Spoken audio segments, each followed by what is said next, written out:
Recently, the school district lobbied hard to ultimately pass a $100 million bond referendum in the Stillwater School District. So as you can see before you, there's a chart. This is when it was an extensive document that was provided to the Minnesota Department of Ed through the review and comment process, and what was ultimately sold to the taxpayers. So there was something in there for everyone. Less than 6 months after this referendum passed, the district decided, without taxpayer consent, that they were going to spend the money for other reasons.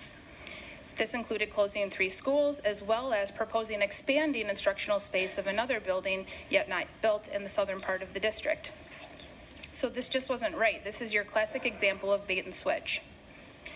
So when the bond promises were not upheld, ultimately a local parent ended up suing the school district and did not win her case because the judge really ultimately interpreted the ballot language to be the only thing that the district needed to be held accountable to in fulfilling the bond promises. So it was simplified to just a couple of line items versus the document you have in front of you. So taxpayers, they should have reasonable assurances that when bond campaigns are sold to the public, that the dollars are used for the purposes intended. If the changes need to be made to that, then they should come back and get taxpayer permission. Otherwise, why would any bond campaign ever run on truth? So my question is similar to Senator Pratt's, because it says the current law says the proceeds may not be spent for a different purpose or for an expansion of the original purpose without approval by a majority of electors. So is what happened here that passed the bond issue thinking you're going to do one thing, but they did something else? Is that the issue? Senator Housley? Yeah. Ms. Thomas? Yeah, correct.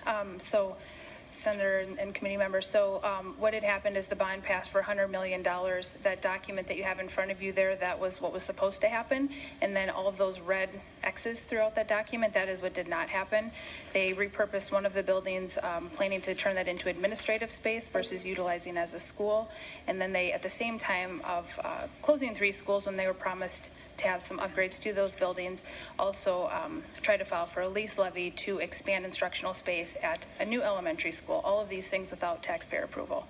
So, and right now the law, there's a deficit in the law to prohibit that from happening. So are we more in a legal situation where there should be a court intervening here as opposed to us changing a law at the state level? Senator Housley?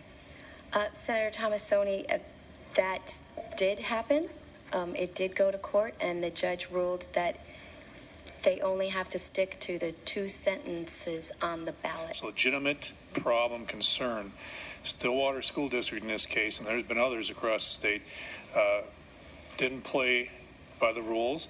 And I understand the court's always a place to go, but we all know what that takes. And that's not an easy thing for the parents on that district to try to do. And when the school board and the group understand that, they can use that to their advantage too. So this is a simple attempt, obviously, and I know you understand that, to get at that problem. They were wronged clearly out there. Thank you. So it sounds to me like this has happened before.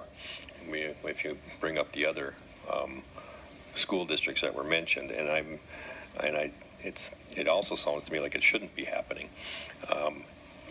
And I don't know if Senator Housley's bill gets to the core of the problem and fixes it, but I would think that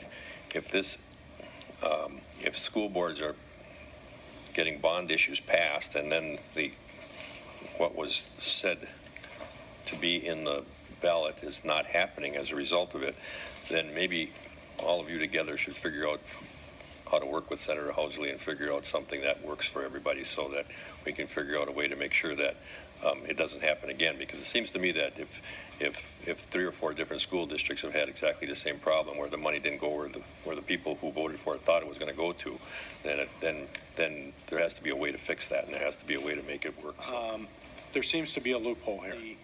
The judge looks at the 2-line ballot question only. To me, seems like it's short, and maybe that's where we have to take this is making sure those ballot questions are more comprehensive, so that we can't, that can't be the end. Referendums are really tough to pass, and when they do, there's excitement in the community, but also taxpayers deserve assurances that the funds will be spent for the stated purpose that they were told they would be spent for.